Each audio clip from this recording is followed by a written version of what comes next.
स्वतःचे असे काहीतरी पैसे, शक्यतो छान म्हणजे गुंतवणूक असू दे. आता मी असं म्हटल्यानंतर उगाच मला कमेंट बॉक्समध्ये असं म्हटलं जातं की ज्या स्त्रिया कमवत नाही त्यांच्याविषयी तो अनादर करते. मी तुम्हाला गंमत सांगू, असं अजिबातच नाही आहे. उलट याच्या करेक्ट अपोजिट आहे. मला हे सांगताना प्रचंड दुर्दैवानं हे बोलावं असं वाटतंय की आपल्या घरामध्ये जी स्त्री आहे ना, जी स्पेशली आई, ती फक्त पैसे कमवत नसते, पण ती जगातलं सगळ्यात अवघड, तिच्यामुळे घर चालत असतं, तिच्यामुळे घरातली जी माणसं आहेत ती हेल्दी असतात, सक्सेसफुल असतात, बाहेर जाऊन जग जिंकत असतात.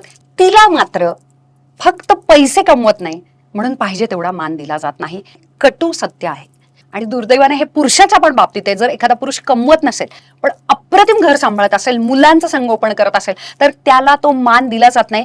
एक वेळ त्याची पार्टनर पण कदाचित देईल, पण ते नातेवाईक देत नाहीत, पुरुष इतर मित्रमैत्रिणी देत नाहीत. त्यामुळे आता मला माझ्या मुद्द्यापाशी यायचंय की स्वतःचे असे पैसे का असायला पाहिजेत, गुंतवणूक का असायला पाहिजे. देव न करो पण दुर्दैवानं आहे ती परिस्थिती राहिली नाही आणि थोडंसं कुठेतरी ते वाईटाकडे जायला लागलं. तुम्हाला जे आर्थिक बळ मिळतं ना, तो जो पाठिंबा आहे ना, बऱ्याचदा मी कमवू शकत नाही, माझ्याकडे पैसे नाहीत आणि आता माझ्याकडे मूल आहे आणि मी मागे परत माझ्या माहेरी जाऊ शकत नाही म्हणून अतिशय खराब वैवाहिक आयुष्य जगणाऱ्या अनेक वेगवेगळ्या स्त्रिया आहेत. म्हणजे काय तर तुमची बचत नाहीये, काहीच तुम्हाला इन्कम सोर्स नाहीये, डिवोर्स होतोय, नवरा सोडून देतोय किंवा मारहाण चालू आहे, वेगवेगळे मेंटल हेल्थ, फिजिकल हेल्थ, काहीतरी तुमचे इश्यूज चालू आहेत आणि जे चालू आहे त्याच्यामध्ये तुम्हाला अजिबातच पैशांचा आधार नाहीये. याच्या इतकी दुर्बलता काही नाही.